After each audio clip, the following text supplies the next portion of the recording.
For those of you who have played Star Wars Knights of the Old Republic 2, The Sith Lords, you may already know that the character Kreia borrows much of her philosophy from real-world philosophers, but her story mirrors one book in particular that is uncanny. As a Jedi Master and historian, she was the first and last teacher to the legendary Jedi Revan.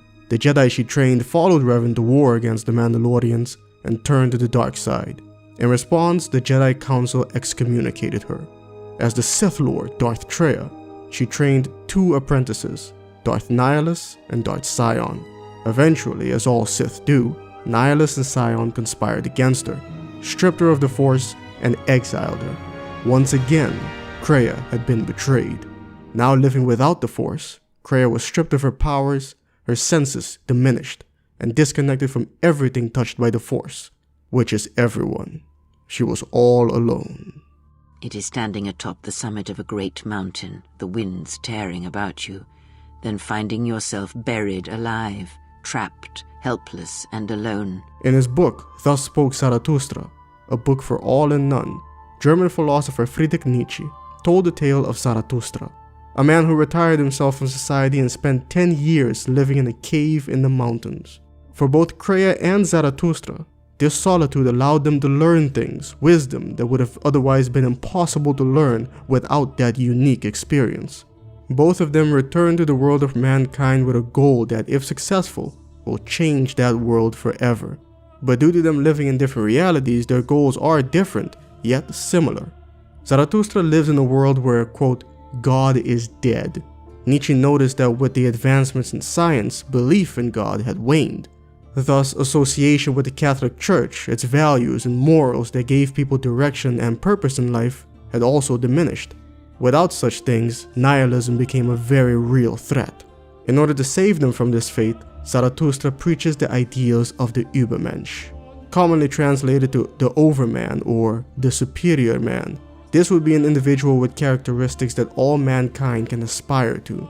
In a world without God and without meaning, the Ubermensch creates their own meaning, their own values, and their own morality. They do not rely on religion to provide these things. They do not concern themselves with otherworldly ideas of a soul or fulfillment in the next life. They value earthly things, the here and now, the body that they have and all it's capable of. Kreia lives in a world where she knows for a fact that God, the Force, is very much alive in every sense, but she wants it dead.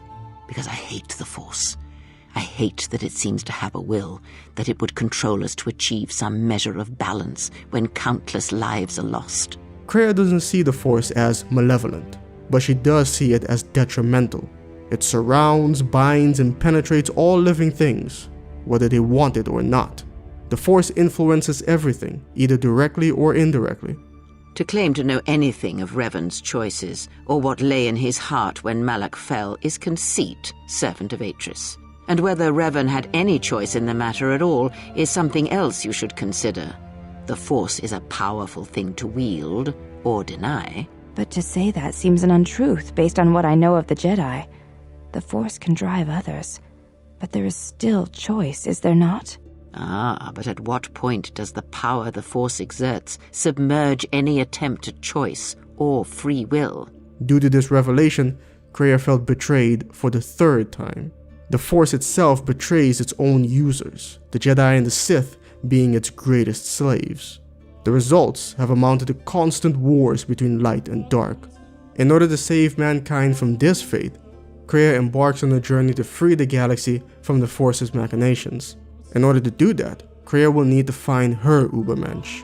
But how can an Ubermensch exist in a world where God directs the course of our very lives? They will need to have cut themselves off from God not only mentally, but physically as well. Enter the Jedi exile, Mitra Surik. No Jedi ever made the choice you did, to sever ties so completely, so utterly, that it leaves a wound in the Force. For her, God is already dead. Due to the events at Malachor 5, she cut herself off from the Force with such conviction that she became a wound in the Force. It could no longer directly influence her. You are beautiful to me, exile.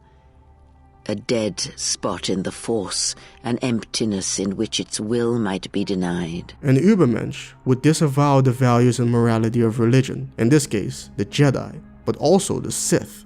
Whether or not this is the case is left up to the player and the choices their exile makes.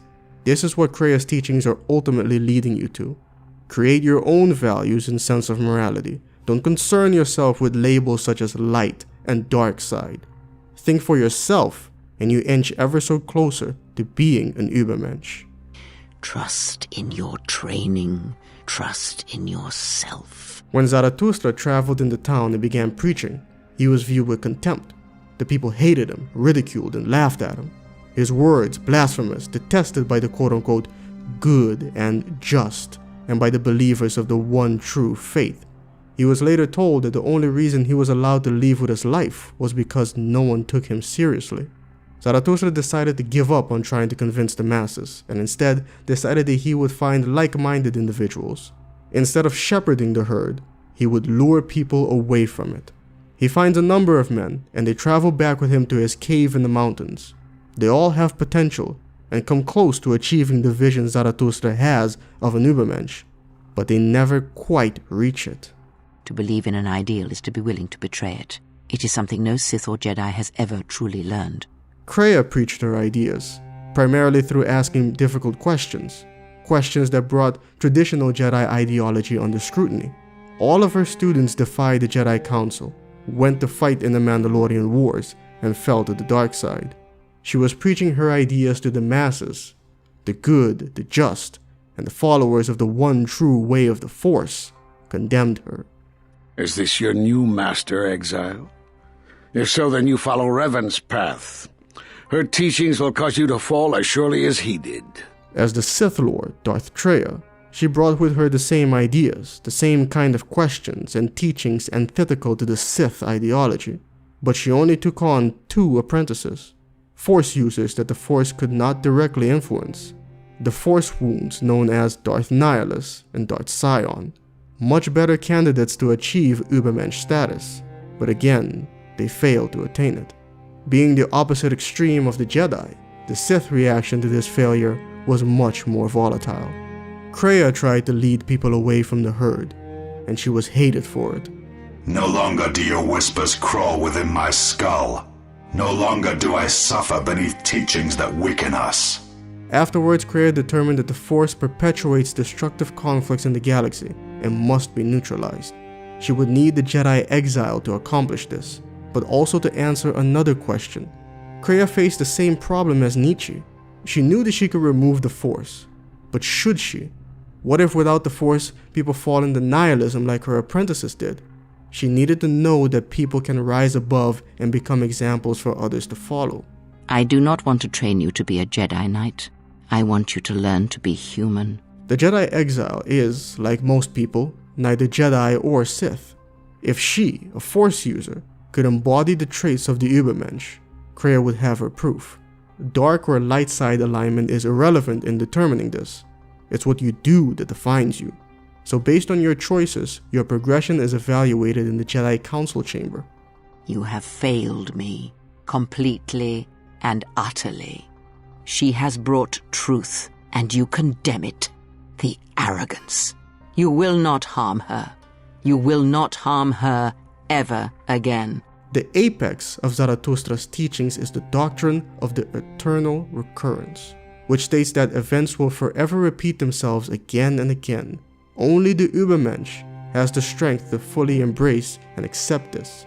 Nietzsche used this idea as a thought experiment. We are to assume as if it is literally true. Thus, Zarathustra has trouble with this doctrine himself, since he can't stand the idea that mankind's mediocrity continuously repeats instead of improving itself. Kreia has trouble with this doctrine because she can't bear the thought of an otherworldly being's influence resulting in endless wars across the stars for eternity. Countless murderers, slayers, assassins, born of war that has, as always, taught the wrong lesson. You showed them life without the Force, and instead of showing them truth, power, all you showed them was how the galaxy may die. In the end, Zarathustra and Kreia both joyfully embraced the eternal recurrence. It is done. At last it is done. Content with their accomplishments, content with all they've suffered, content with themselves, and without regret. You are greater than any I have ever trained. Even if time is cyclical and their lives were to repeat themselves with the exact same events, it's okay. Kreia proved that her teachings are correct, and maybe that's all she really wanted. When I win, I wish it to be because I was right, my teachings true. In the end, it was Zarathustra and Kreia who became true Ubermensch. By killing me here, you have rewarded me more than you can possibly know. Thank you for watching, but an extra large thank you goes out to Max Derrat for this amazing opportunity. Make sure you like, share, and subscribe to this channel. My name is Quinn, and if you enjoyed this, head over to my YouTube channel, Papito Quinn, home of the Creia's Conundrum series, where we analyze this character even further. Thank you again, especially you, Mariam, and until next time, stay yellow.